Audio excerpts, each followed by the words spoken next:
It is 6:01 on November 18th, 2021. Call to order for the Vernon Hills Special Board Meeting. Could I have could you stand for the Pledge of Allegiance, please? I pledge allegiance to the flag of the United States of America, to the republic for which it stands, one nation, under God, indivisible, with liberty and justice for all. For the special board meeting, can we have a roll call, please? Commissioner Robbins, Here. Commissioner Senti, Here. Commissioner Kessler, Here. Commissioner Geraldo, Here. President Dorhoeffer. Here. Only item on the agenda is the truth and taxation hearing. Each year, the park board is required to meet formally and estimate the amount of money that they will need to levy to cover their operating expenses for the next fiscal year. At tonight's meeting, the board will vote on Resolution 4-21 to levy an estimated $4,179,600 in property taxes less debt service in December of 2021. This estimate represents a 6.5% increase over the 2020 tax levy.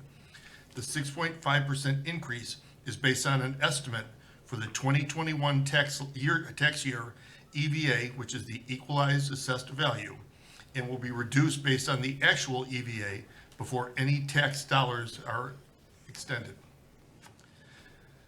The levy increase is based on the rising cost of living, increase in Park District residents, and the expansion and improvement of Park District facilities. Vernon Hills Park District continues to provide the lowest tax rate in all of Lake County Park Districts. By the state of Illinois statute, the truth and taxation hearing is required to be held in any year that the Park District Board determines that the current fiscal year's estimated levy will exceed the prior year's levy by more than 5%. The estimate for the 2021 levy does exceed the 2020 levy by more than 5%, requiring a truth and taxation hearing to be held this year. Are there any questions or comments? Being that there are none, I would like to declare the truth and taxation hearing for the 2021 tax levy closed. Motion to adjourn? So moved. Second? Second. Roll call. Commissioner Senti, Yes. Commissioner Geraldo, Yes. Commissioner Robbins, Yes. Commissioner Kessler, Yes. President Dorhoeffer. Yes. With that being said, it is now 6:04, and we move to the regular board meeting for the Vernon Hills Park District Board of Commissioners. Could I have a call to order and roll call, please? Commissioner Geraldo, Here. Commissioner Kessler, Here. Commissioner Senti, Here. Commissioner Robbins, President Dorhoeffer. Here. Can we stand again for the Pledge of Allegiance, please? Once again, I pledge allegiance to the flag of the United States of America and to the republic for which it stands, one nation, under God, indivisible, with liberty and justice for all.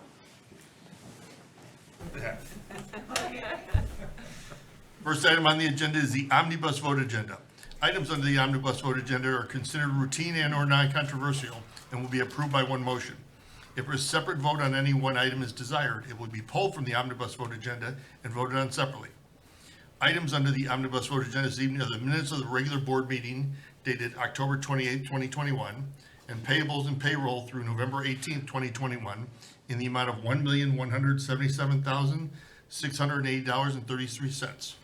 Could I have a motion to approve the omnibus vote agenda? So moved. Second?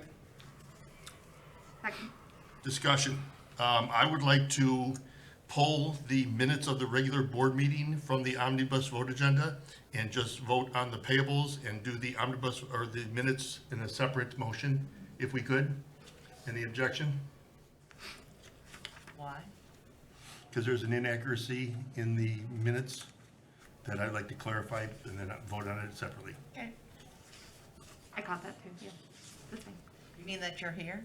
That I was there. Oh, yeah, okay. I Yeah. thought it was changed. No, Yeah. no. Okay. So, could we have a vote? Could I have a motion to approve pulling the item minutes of the regular board meeting, the 28th, from the omnibus vote agenda? So moved. Second? Second. Vote on that, please. Commissioner Kessler, Yes. Commissioner Robbins, Yes. Commissioner Geraldo, Commissioner Senti, Yes. President Dorhoeffer. Yes. Now I'd like to go back to the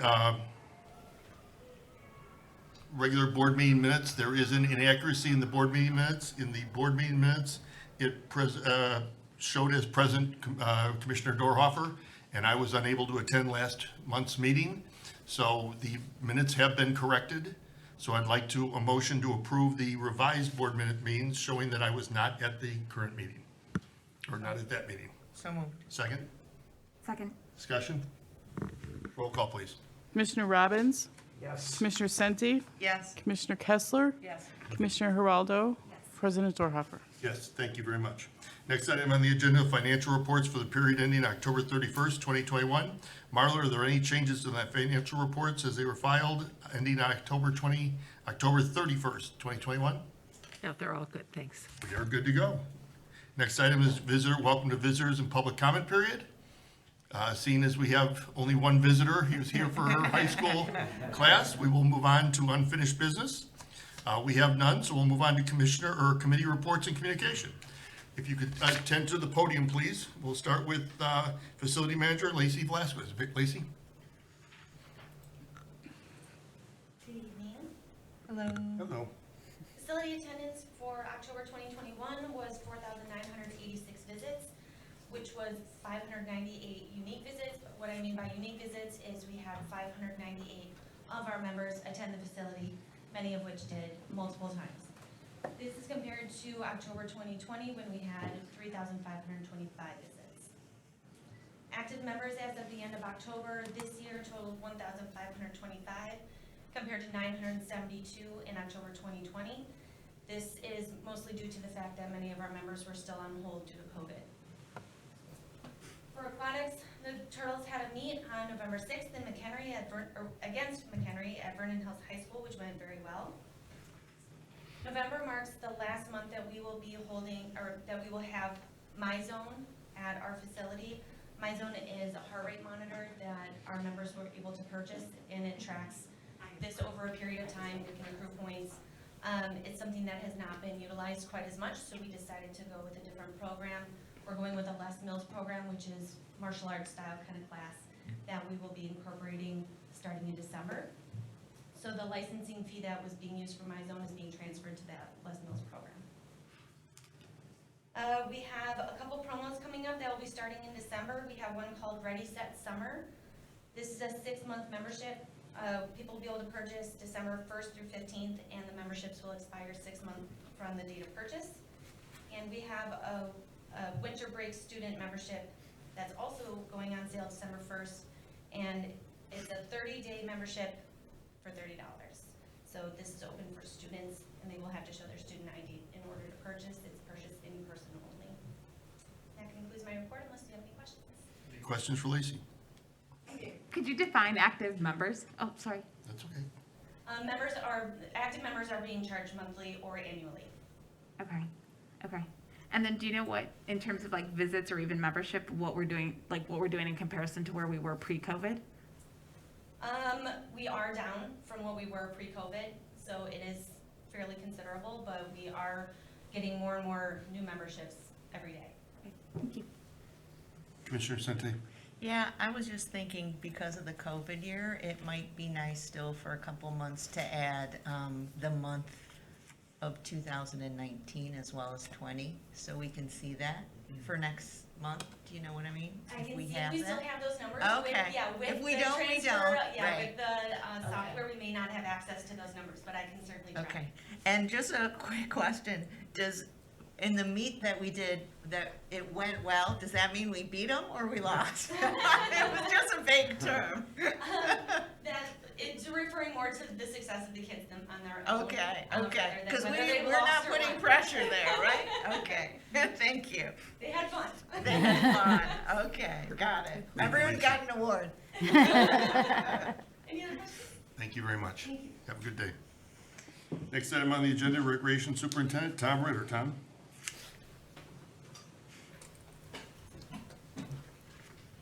Good evening. I just want to start by giving a little credit to our child care manager, Ruth Reichenbach, over the last 2 years with COVID. There's a grant program for the child cares that she stayed on top of and consistently was applying for, and was curious how much revenue we received from the state for that. And this year we've received close to $185,000. When you combine that with what she received in 2020, we've received over $300,000. So that was a great effort, extremely valuable, extremely beneficial to keep our teachers staffed, and all the PPE we had to purchase, and lost revenue with people not participating. So that's been very valuable. So I just wanted to give her a thank you.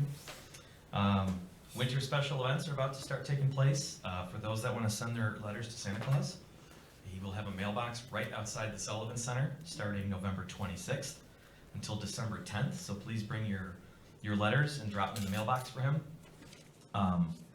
Please be sure to put your return address on that envelope so you can get a response. We were very happy to hear from Metro that despite the fact that our Polar Express event would have to have 50% capacity, and we always sell this 3 train rides are usually sold out in September. So at half capacity, we knew how fast they would sell. The good news is they gave us 2 trains per trip instead of 1, so we can still have our normal capacity. So when we opened it back up, it sold out instantly again. So we have just as many participants, but we're spreading them out a little bit safer with spacing and distancing. And another thank you to, in advance, the Vernon Hills High School's choir always brings a handful of singers to sing carols on the train, and it really makes the experience very authentic. So I love having them come out. I mentioned last month, but just a reminder, our 6th annual New Year's Eve family party is on December 31st. We do the ball drop at about 6 o'clock, so everybody can get home early. It's a great event. There's a DJ, ice cream, we have pizza available for purchase. But the balloon drop's the key to that one. It's a very fun piece of this event that the kids really enjoy. It starts at 4 o'clock, and again, registration is currently open for that. Getting a little bit ahead, but on January 15th, it's a Saturday, that is a free Winterfest that we do every year over at Century Park by the Sled Hill, over at the pavilion. The highlight is usually the free spirit sled dogs that come out and trounce through the grounds. Everybody loves watching them go. And we always book horse and carriage rides. If the weather is appropriate, we do ice skating and sledding. We have a campfire with s'mores. We do some indoor kids activities. So put that date on your calendar, Saturday, January 15th from 11 a.m. to 2 p.m. Again, free event over at Century Park. If the weather is not appropriate, we still hold the event. The sled dogs the sleds can have wheels, still do carriage rides. So it's a rain or shine event. As popular as our pickleball courts are as we get into winter, obviously, use goes way down, indoor activity goes up. Our schedules vary greatly, but we do have 4 days a week, typically, of activity for pickleball at the Sullivan Center. So if those people want to play, just want to let people know we have courts available. It's $5 to drop in. It's $3 if you're a senior 62 and older, and it's free if you're a Lakeview Fitness member. Another reminder, every holiday season we have a discounted open gym for resident youth 18 and under. They pay half price, it's only $2. I know we get very busy during the holidays, the kids get stir crazy and want to come shoot. So please check our website for the monthly schedule for open gym. And finally, I've talked about our youth basketball leagues, which start soon. Basically, we have 2 spots left now. We're pretty full for the season. Practices are going to be starting very soon. Coaches are contacting parents this weekend, but we also have our 1st and 2nd grade program, which is kind of a modified league. The kids show up every Saturday, they practice for about 30 minutes, and they play a game for 30 minutes. And we do have 80 kids enrolled with the waiting list, and if we get the right coaches and we get the scheduling right, we might be able to push that closer to 100, but that starts on the 15th of January as well. And that's my report, if there's any questions. Any questions for Tom? Thank you very much. Appreciate it. And actually, Tom, one question, just clarifying. You said weather dependent, and then you said rain or shine. That also means if we have no snow, we still hold the event. Yeah, if we don't have snow, we'll still hold the event. If it was, say, some crazy thunderstorms in December, or January, I'm sure we wouldn't do that for safety reasons. But meaning if there's no snow on the ground, it's 35, we can still make it a nice winter activity event for people. So I want to clarify. Thank you very much. You're welcome. Next item on the agenda, Marketing and Communication Manager Cheryl Buhn. Cheryl?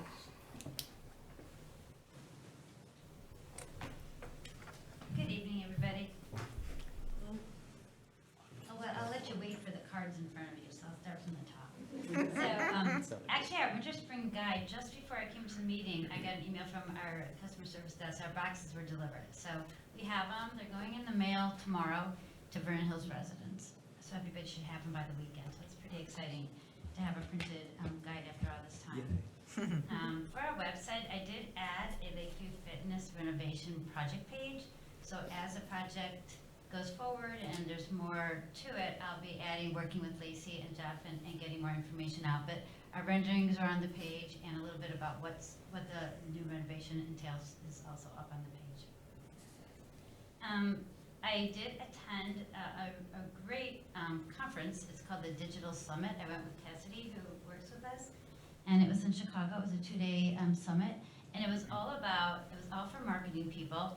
It was, the presenters were probably about, I'd say 15 presenters over the 2 days, anywhere from the CEO of Rural Caribbean down to someone who got a Twitter account. It was just the range of people. The attendees were from all over the country. It was really nice. But it focused the 2 days on everything you can do with digital media, from website to how to write content, to what your social media should look like, to what you do with negativity, turn that into humor, and how do you do that. So each session was about 1 hour long, and you walked out of every session. I made a whole bunch of notes about immediate things you can start implementing wherever you worked, because there was a few Park District people, but it was the range of people.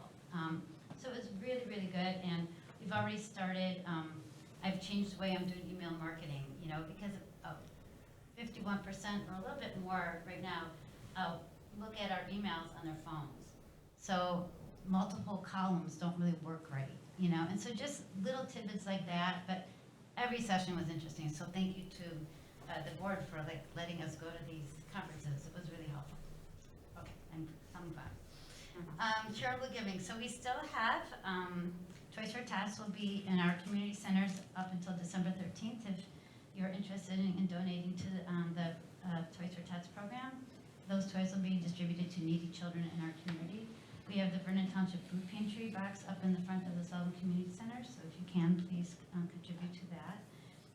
Our social media last month in October increased quite a bit, but we did have our Halloween weeks. We had a lot of Halloween events going on, our Trunks Treats, our Fall Fest, our Halloween social media.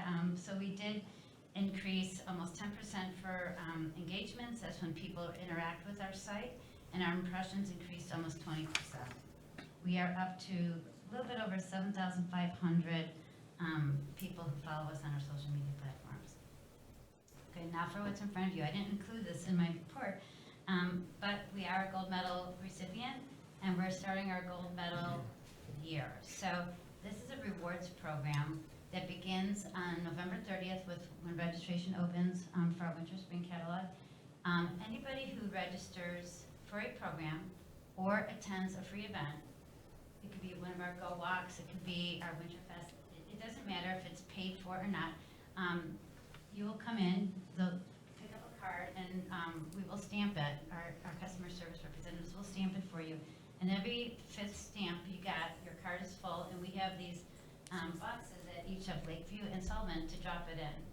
And then seasonally, before the next guide starts, we'll be picking, if you want to call it a winner, it's a raffle, and then give that person an extra thank you gift card, for participating in our programs. Very So nice. we plan on doing this for this year, and maybe if it goes well, we hope it will go well, we will increase it and we'll continue it on. And that is my report for the evening. If you have any questions. Any questions for Cheryl? Commissioner Sente? I was wondering if, how the public would get any information on the Toys for Tots, like if there's certain ages or types of toys. There's Is been that- quite a few emails that have gone out, social Okay. media and email marketing. Okay.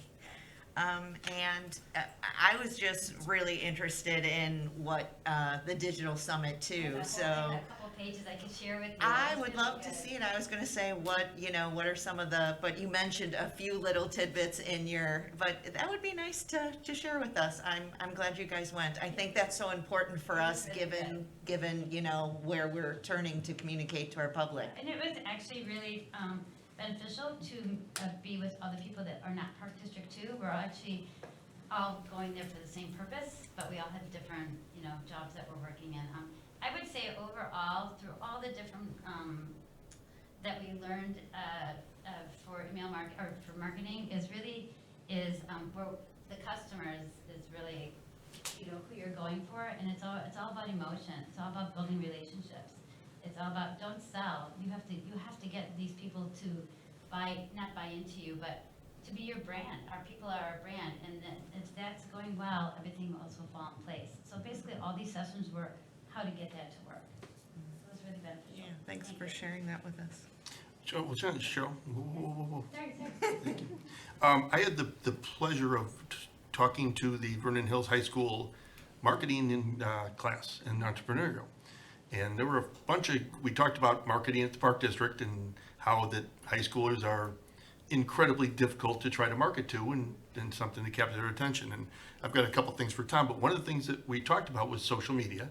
And they were all like, well, you guys got to get on social media. And it's like, we're Facebook, we're Snapchat, we're Instagram, we are Twitter. I don't know about TikTok. Are we TikTok? No. Okay. But one of the things that they brought up was a couple of them went on immediately and started looking us up. And they said our content was very stagnant, meaning from a kid's perspective, they would like to see videos of kids playing basketball. They said Definitely. if you want to attract the youth, show people having fun doing it, and that will attract them and say, hey, that looks fun, I want to do that. So that was just one of the feedbacks they gave me that was, Definitely something that was said over and over again, like, we don't want to sell what we have, we want to try to sell what we think people want, not even sell, take that word out of it, and so, right, they want to see it. And as far as like the video, now that we're really trying to do more of it, and one thing that we've already set in place to do is we have a preschool open house coming in January.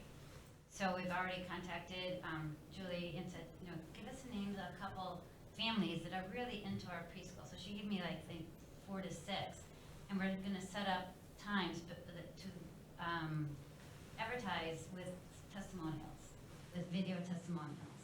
perfect. So these are people in the program, and they're simple, but like it was just good to go to the summit and just hear how it can be simple, and so we're trying to do more of that, and it's only been 2 weeks from Thanksgiving, so we have a little bit more work to do, but it was a good start. Appreciate it. Thank you so much. Next item on the agenda, Finance and HR Superintendent Marla DeSico. Marla?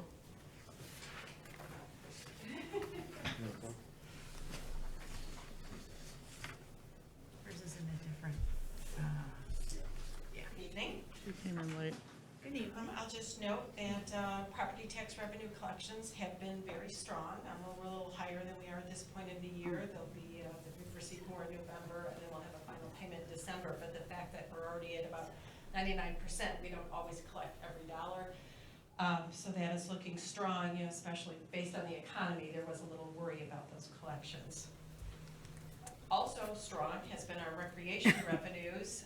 Obviously, we were budgeting a little bit blind, not knowing how quickly, we would bounce back, but we have been doing very well. And so we're only at 42% of our fiscal year, but we've already collected 75% of our budgeted recreation revenues in total. So we're way ahead of schedule, so that's looking very good.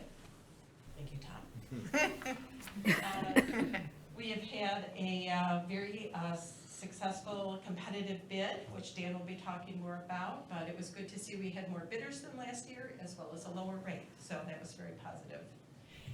And in human resources, just to comment, we've been faced with this now for a couple of years, and for a couple more, that every year the minimum wage is going up $1. And this really kind of ties into the conversation we were having earlier about saving on expenses. It's really going to affect our programs as the minimum wage continues to go up. And not only does it affect those that are below what is going to be $12, it also affects the compression of, if the supervisor's at $12, well, we have to raise them, as well as raising the workers up to $12. So it becomes more expensive than just bringing the bottom staff up. So we've been working on that right now, and we'll be entering all of those increases for January 1st. Anyone have any questions? Any questions for Marla? Thank you very much. Next item on the agenda is Park Superintendent James Kim. James?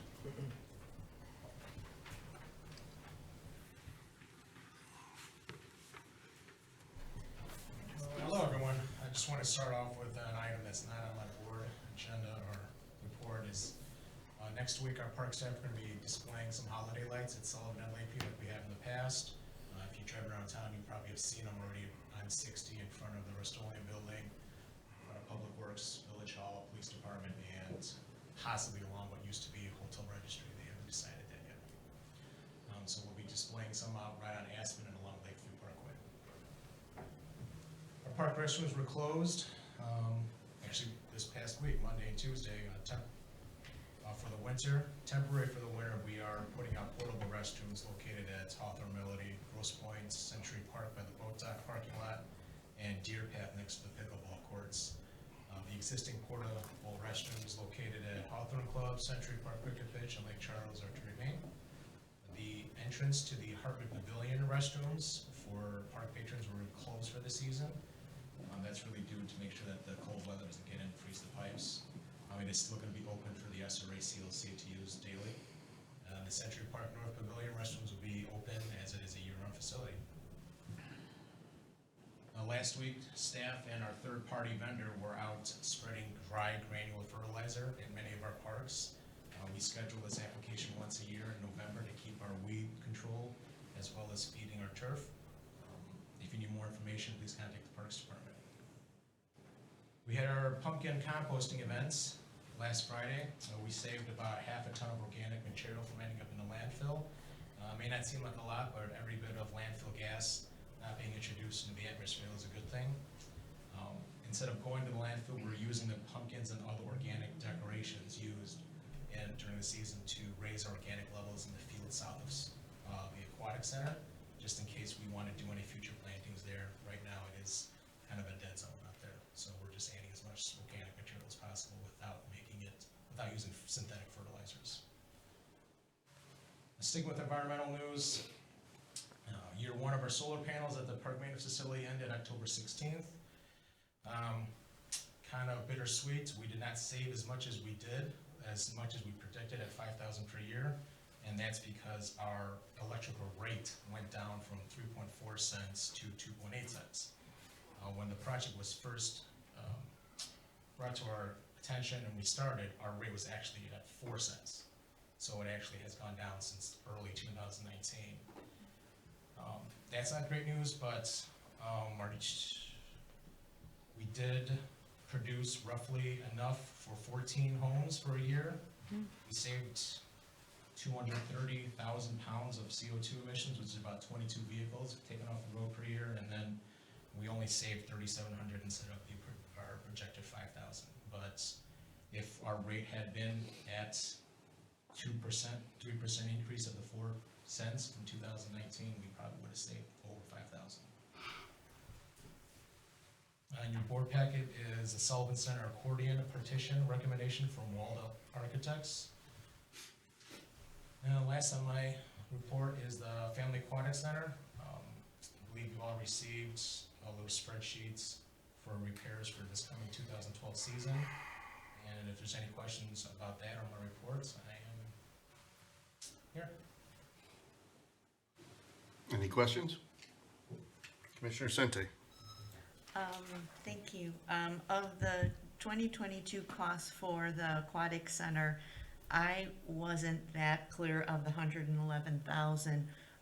Which of those items comprise the 40,000 that we have to do this year that aren't standard if we didn't have the leak? Could you just identify those? They're in this list though, right? Yes, it's a rough 40,000, so caulking the concrete joints, Okay. go through pipe repair, and then the pump housing, Okay. and the preventive maintenance service for that one filtration pump. To open for 2019, we had to do a lot of work on one of the filtration pumps, and this is the other one in order to get it working right. The pump housing is a cast iron from 20 years ago, so it is significantly expanded on the inside as steel would expand, and so the impeller is not spinning efficiently. So at some point it's going to overheat, and we'll have to close it, shut it down periodically during the season. Okay, thank you. And then for the solar panel update, it I want to be sure, you're more saying like, well, we didn't make as much a savings, but there still was a savings, so we're still happy that we, have solar panels, and it's also kind of good that the rate went down, so our regular cost is just lower, so, Yes, almost more like a district-wide, we save win-win, more. right? Yes, it's win-win. Okay, Just the bottom line of how much we hope how to much save. we were hoping to save. But again, that was based on a rate from 2018, 2019, which you see went down significantly.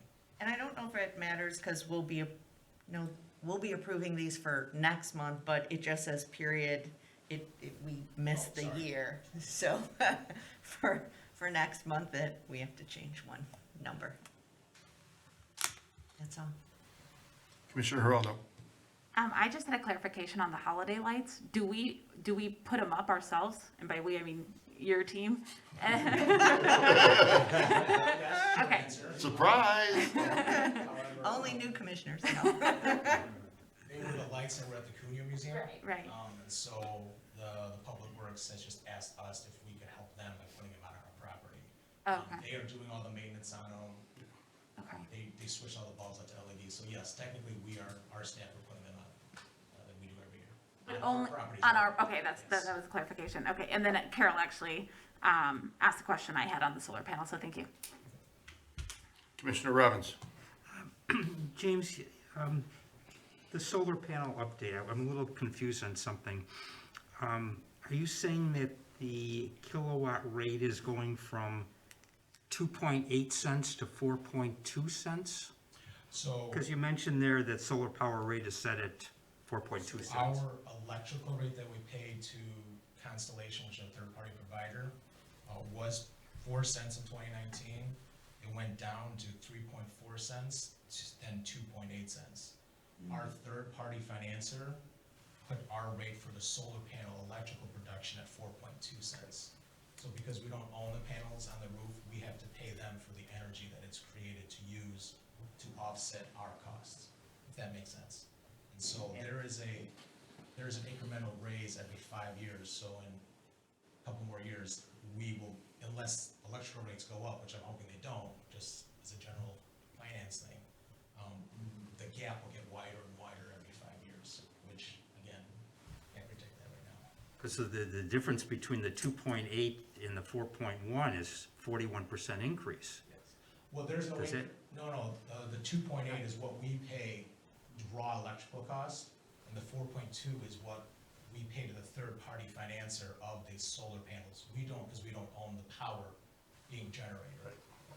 We paid $0 for all installation for everything, so for the third party to pay that up front, they recoup the cost by charging us 4.2 and then 4.48, I think, in a couple of years.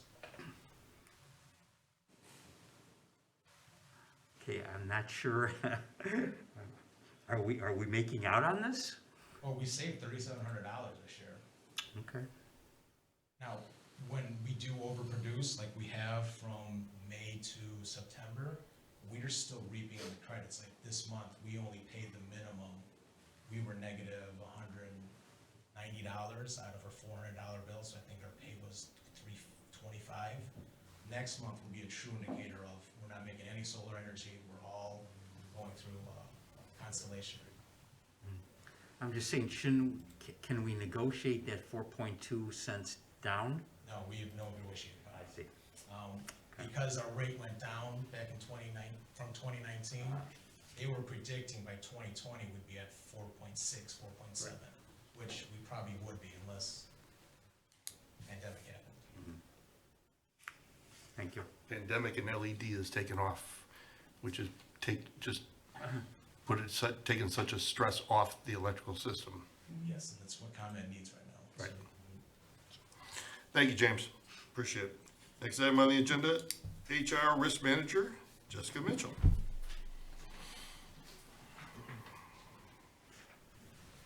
Good evening. Movement with full-time and part-time positions in the district continue to take place. As an example, efforts have begun to help transition risk management to Amy Darling. When we were closed down for COVID, we had to put together a reopening plan for Little Learners Childcare to meet the requirements of DCFS. And recently I met with Ruth Reichenbach and we worked on updating the reopening plan to meet the guidelines for DCFS for the vaccination or testing weekly mandates that are going to be put in place for December 3rd. So the COVID policy that includes the Appendix D for vaccination has a D/3 for that amendment as well to update. I participated in virtual conferences that included the HR Source Employment Law Conference and Illinois Association of Park Districts Legal Symposium this month. Not as exciting as what Cheryl sounded like as far as the emotional side of things, more cut and dry with legalities, but definitely very interesting and a lot to learn and gain from that as well. Also, yesterday we had multiple meetings for benefit eligible employees that took place for open enrollment, so that did begin the process for our staff to enroll for benefits for the 2022 year. Last month, I thanked Countryside for their help with the fire drills at the Lakeview Fitness Center. This month, on November 10th, they assisted us with that, so another thank you to Countryside Fire District, and also thank you to our participants for being flexible when we do conduct those. Any questions? Any questions for Jessica? Thank you very much. Next item on the agenda, Executive Director Jeff Fuscher. Jeff?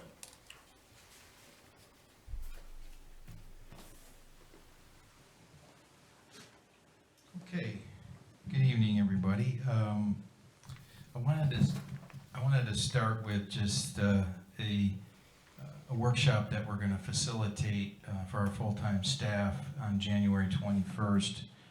Amy is our wellness ambassador for the district, and we've invited some of our first responders to attend this workshop as well. And it's Hope for the Day is the name of the non-for-profit that we've contracted with, and they're going to be providing a workshop on mental health and suicide prevention, and a lot of it geared towards just workplace and just everybody's kind of just functionality they're dealing with these past 2 years. And so we're excited. We've heard just a lot of positive things about this group. There are a lot of younger individuals that coordinate this effort. They're all, professionals in this particular arena. They've done some really good workshops with other park districts. That's how we found out about it. And so we would certainly welcome the board. It is on a Friday. It's 9:30 to like 11 o'clock. So if that's something that fits in your calendar and you want to come by, it'll be in our community room. And I would encourage you, if you can find time in your day, because we're kind of looking forward to just how this is going to maybe just be something that can help our staff and our community. The ComEd Grosse Pointe, the recreational lease agreement, that's still pending right now.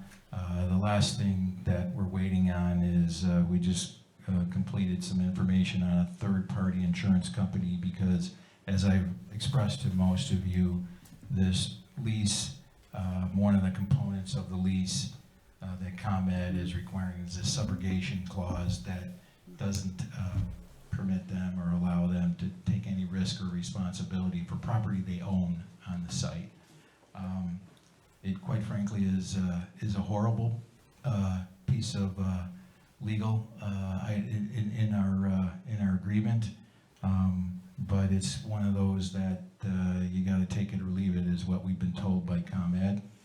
And so this third party is now reviewing our document, and I can share with you that the Buffalo Grove Park District has had a similar agreement when they built the dog park several years ago, and they were subjected to the same type of legal support that they had to get. And so this third party, it's about a $1,500 a year expense, but when you do the math on this is a 25-year agreement, so it's going to cost the district about 50 grand over the term of this agreement, just to make sure that something like this is going to continue.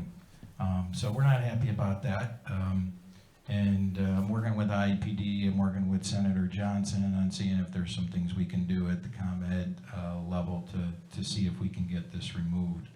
A perfect example that was brought to us was, if you're walking down our path in Grosse Pointe and one of the power towers falls over and hurts you, or kills you for that matter, it's on us. That to me is insane. And that's the way this agreement is written, and it has been for multiple park districts that have these recreational lease agreements. So I'm not happy about it, as you can tell, and we're going to try and do what we can to do our best to see that something like this doesn't happen in the future. So we're waiting on that information, and once we get that, we'll advance that before the board to sign off on, hopefully before the December board meeting. Dan Forbes is here from Spirit Financial. He'll be up shortly to just, Marla spoke regarding our annual rollover. You know, we were really happy to see that it was a competitive bid process and that sale came in at a very good rate for the district. So Dan will walk you through that shortly here. We talked in advance about some of the lazy river operations. You got the public, the truth in taxation. There's a document before you tonight for the board to adopt that as well. And then I know lastly is just our 5-year financial forecast. I know President Doerhofer is going to communicate with all of you because I want to get a secure date and time. I know a lot of you have some other commitments, whether it's vacation or it's holidays and family. So Marla and Jessica and I are working with this consultant, and we're feeling pretty comfortable, like we can get a document together in the next week or so and firm things up. We just want to make sure that we have all 5 of you present, because it is a really important piece of information that we want to get before the board. And I expect that it'll be a nice working workshop where we want to get feedback from all of you as well. So besides that, I want to wish all of you a happy Thanksgiving and everybody out in our community, and hope you have a nice day with family and friends and a joyous holiday. That concludes my report. I'd be happy to answer any questions from the board. Commissioner Robbins. Jeff, what you said about the Commonwealth Edison is really concerning. God forbid Tell me something, about it. God forbid something happens, are we covered under our liability insurance? You would be with this third party, yes. That's where that extra cost. Dermot will not sign on to that. It becomes more of a commercial product that has to be carried in commercial, and Dermot won't cover So you're that. saying the premium's $1,500 a year? Correct. 25 years, so it's another $37,500. Sorry, no math, because you're better at that. Okay. I'm just assuming that the rate's going to increase every year from 1,500, so that's why I put the escalation on it. Fine. Yeah, a while ago, Bruce. So, Thank you, Jeff. okay. Any Anything other else? questions? Thank you very Thank much. you. Next item on the agenda is Commissioner and Committee reports and communication. There are none for this month. Board correspondence, there is none as well. With that, we will move on to new business, Spear Financial presentation. I'd like to invite Dan Forbes to report to us on the sale of the board, on the results of the sale to the board, and provides detailed information on the bond issuance process. Dan, floor is yours. Mask off. You can take the mask off, please. Yes. You're far enough away. I'm gonna ask first. Appreciate it. So, thank you, by the way, for inviting me to come and give the good news tonight. Up front, I need to acknowledge Aaron Gold, her office, did all the work from our end. And Marla and Jeff, every year, really give us a lot of support. And with their support and all of Aaron's good work, we had a wonderful bond sale, and I'm going to just briefly touch on a few things in our letter. But first, I want to say just a couple very brief words about the bonding plan for our district and sort of your bonding options. Just again, bringing you to date, we do this once a year, and it does affect sort of your planning with respect to capital improvements and bonding in the future too. So, if I may, under Illinois law, park districts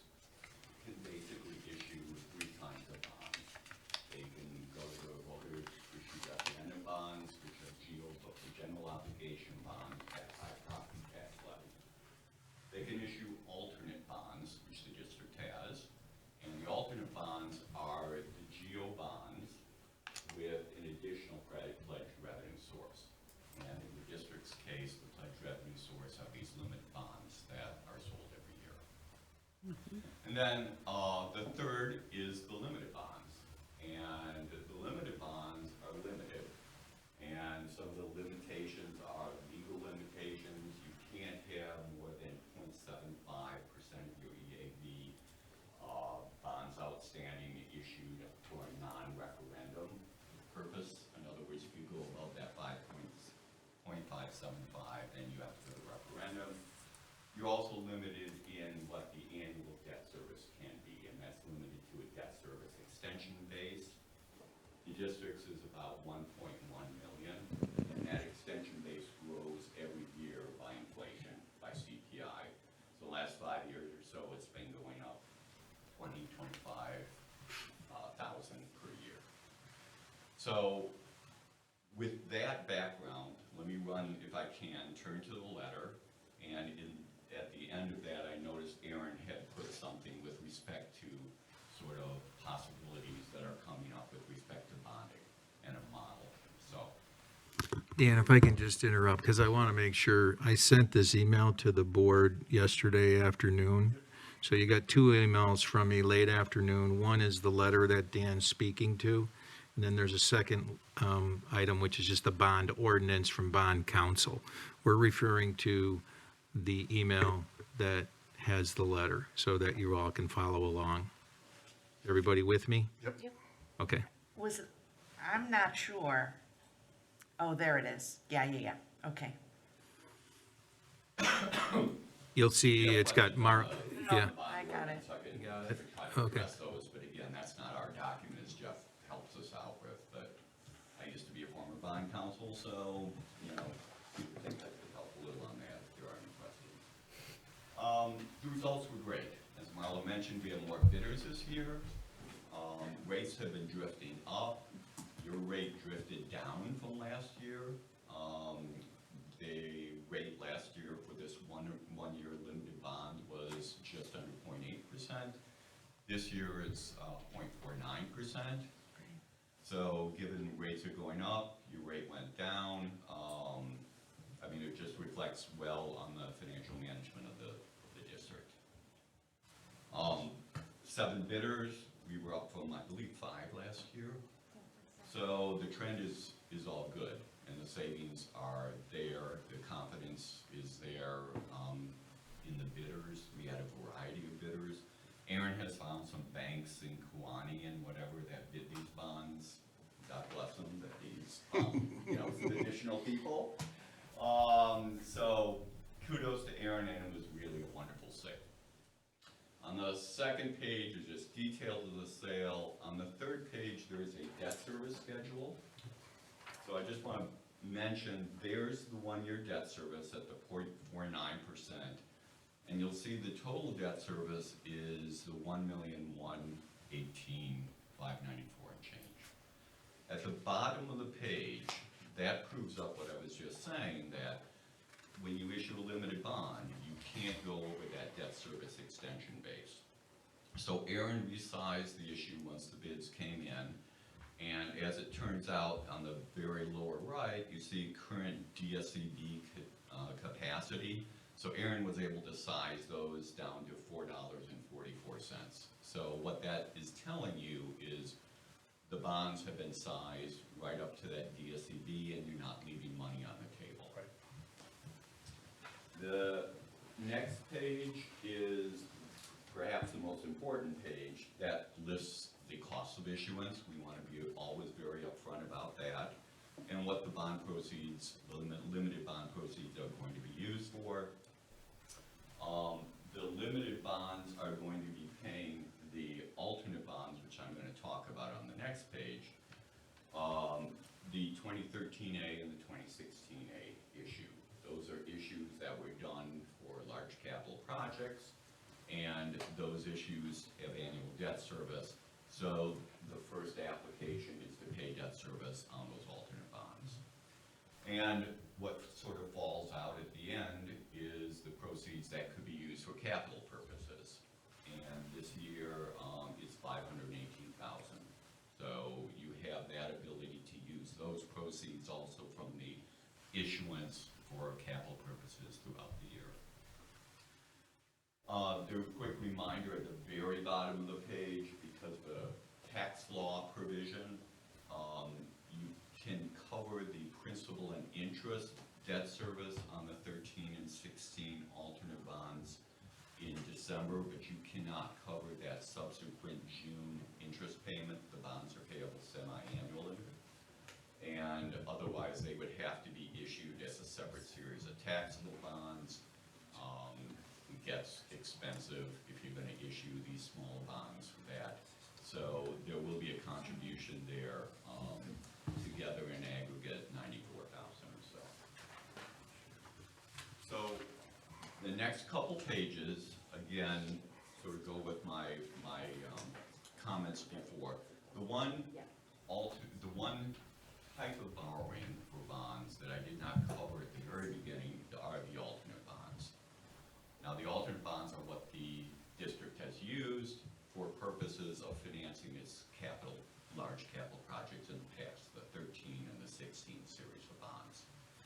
The alternate bonds do not have the same limitations as the limited bonds. The alternate bonds don't have debt service constraints, or don't have specific debt service constraints, but they don't have the constraint with respect to non-referendum, and they don't have the constraint with respect to debt capacity. So you've issued the alternate bonds. They do have a constraint, however, when you issue those alternate bonds, as you did in 13 and 16, you have to go through a 30-day petition period, which gives the voters the ability to petition and say, no, we don't want, put this on to a referendum. And then you need to pledge two things. You need to have that, a pledge of an alternate revenue source and the backup general obligation pledge. So the backup general obligation pledge is what makes these bonds so attractive to investors. That's why you got the 0.49%. If I can just interject, Please. when we're saying 2013, that was the park maintenance facility, and the 2016 was the renovation of the Sullivan Center. It's just easier to know what they were rather than the years. Thank you, I didn't know. So the alternate bonds are issued, you're paying those out of limited bonds. And if you look at the next page, and I apologize because Aaron has much better eyes and younger eyes than I have. I cannot read this, so I can get you something that might be a little bit bigger. But in essence, Aaron has run just a few schedules, hypotheticals. I can just sort of walk through what's in here. The box on the far left, moving left to right, gives your projected DSEB, which is that annual debt service levy capacity, growing at 1.5%. This year with CPI, it is expected to be significantly higher. So that is good for the district, bad for everyone else, but good for the district. The next box on the left shows that there are the two alternate bonds, the 13 and the 16s, for the purposes Marla just mentioned. That's what the debt service outstanding for those bonds are. Now, the 13s are not refundable or callable economically. They're not going to, it'll cost you more to refund those than it will to, go out and do that. So you're not in the business of just paying people to, to save you a smaller amount. The 16s, however, are callable in 24.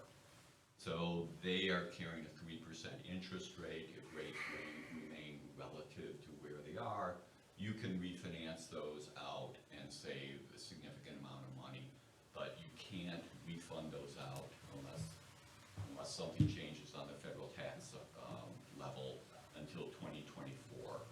That's when you get the chance to refund those out on a tax-exempt basis. So what Aaron has done is, I mentioned that those are restructurable and refundable, but it isn't critical to his analysis here. And in 24, we'll see. If interest rates are at 5%, we're not going to refund those. Okay? Even if they're at 3%, it's a break even, you don't need to pay the costs, we're not going to refund those. But the 16s are there. The other 4 boxes, the first 2 boxes, or the middle 2, I should say, talk about a $4 million if you were to hypothetically issue $4 million in 2023. Now, that can be moved up to 22 or moved back, but hypothetically, this is kind of the way it would look.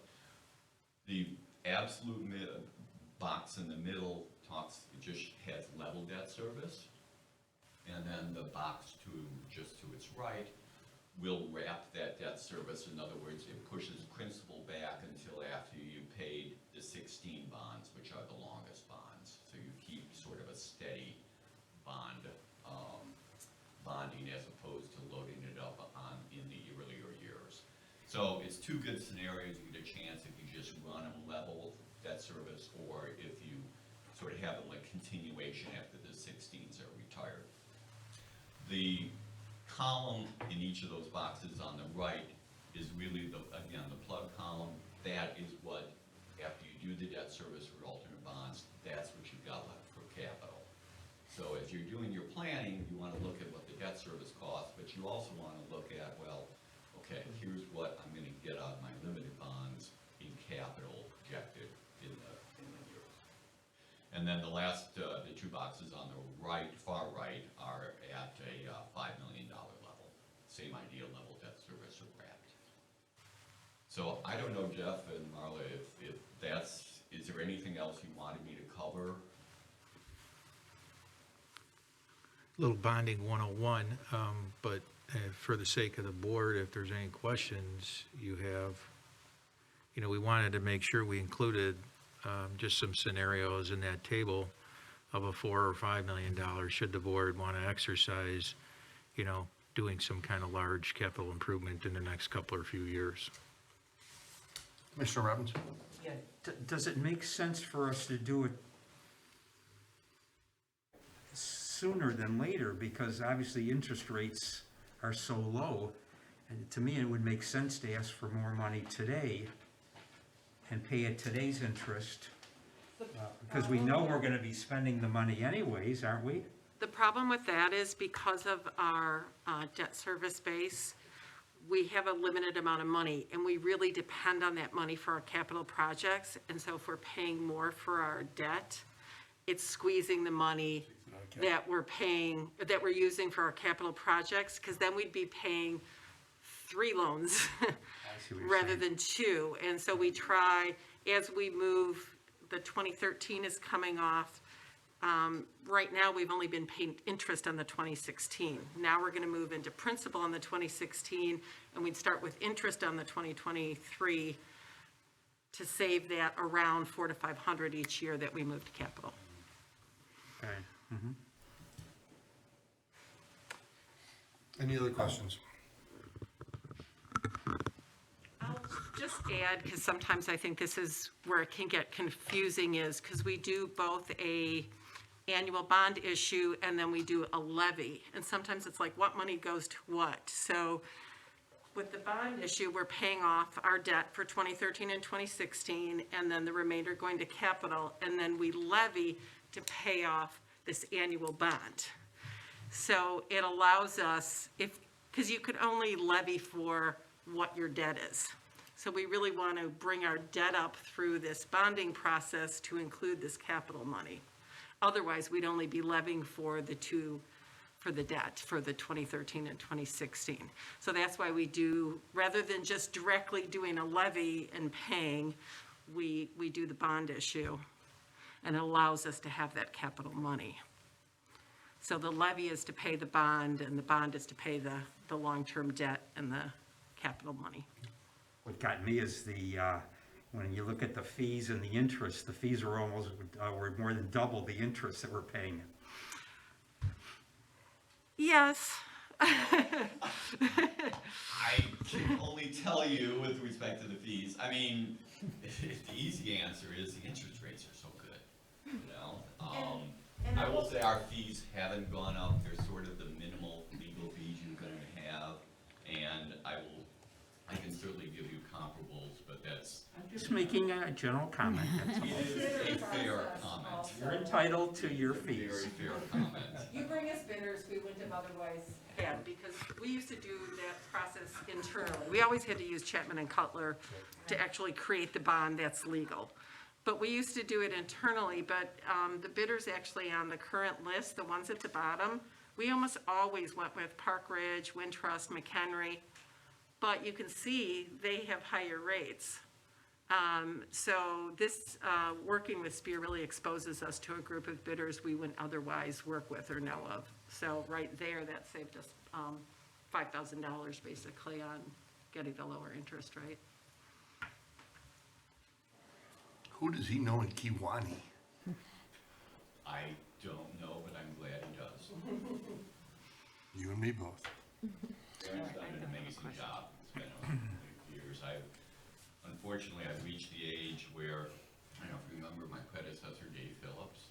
Yes. He and, both of us, you know, our eyesights are is okay.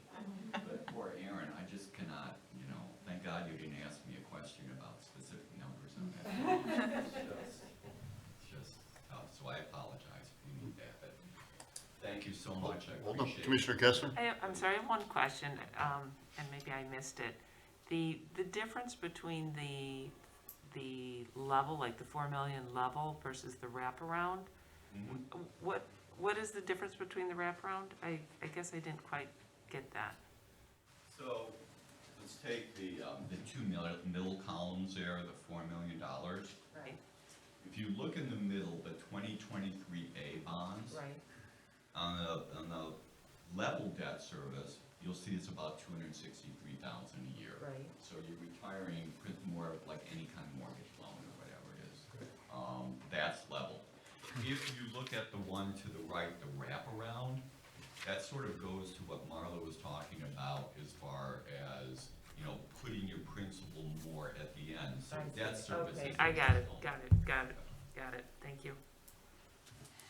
Any Although other- I was surprised that it's only 2 years. I thought that it would be more years in the wraparound for having the number lower, Yes. but it I isn't. think I understand what you're saying. Yes, but you, again, with the wraparound, you end up getting less capital in the future, or down the road. So what would you recommend between the two? The level, okay. Yeah, because that will preserve our capital requirements. And it also kind of drops right at the beginning there because the 2013 is paid off. Thank you. Dan, thank you very much. Appreciate it. Thank you all. Great Thanksgiving. You also. Could I have a motion to adopt ordinance 6-21, an ordinance providing for the issue of 1,113,155 general obligation limited tax park bonds, Series 2021 of the Vernon Hills Park District, Lake County, Illinois, for the payment of land condemned or purchased for parks for the building, maintenance, improving, and protecting of the same, and the existing land and facilities of the said park district to provide the revenue source for the payment of certain outstanding bonds of said park district, and for the payment of the expenses incident hereto. Excuse me.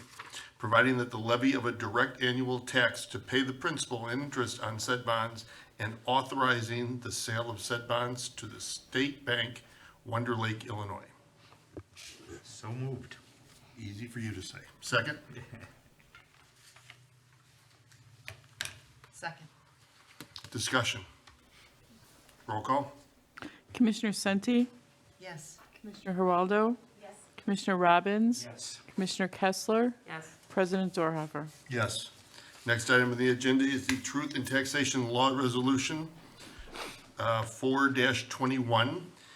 Each year, the Park Board is required to meet formally and estimate the amount of money they will need to levy to cover the operating costs for the next fiscal year. Resolution 4-21 levies an estimated $4,179,600 in property taxes, less debt service in December of 2021. This estimate represents a 6.5% increase over the 2020 tax levy. The 6.5% increase is based on an estimate of the 2021 tax year equalized assessed value and will be reduced based on the actual EAV before any tax dollars are extended. The levy increase is based on the rising cost of living, an increase in Park District residents, and expansion and improvement of Park District facilities. By the state of Illinois statute, the truth in taxation hearing is required to be held in any year that the Park Board determines that the current year's estimated levy will exceed the prior year's levy by more than 5%. By 5% or more, I'm sorry. The estimate for the 2021 levy does exceed the 2021 levy does exceed the 2020 levy by more than 5%, requiring a truth and taxation hearing to be held this year.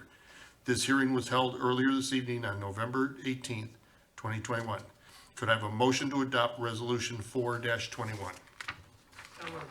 Second? Second. Discussion? Roll call. Commissioner Geraldo. Yes. Commissioner Kessler. Yes. Commissioner Senti. Yes. Commissioner Robbins. President Dorhoeffer. Yes.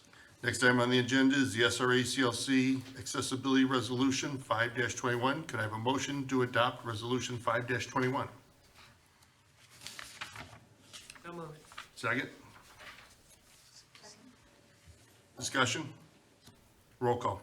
Commissioner Kessler. Yes. Commissioner Robbins. Yes. Commissioner Geraldo. Yes. Commissioner Senti. Yes. President Dorhoeffer. Yes, next item on the agenda is Sullivan Center Accordion Door Bid Award.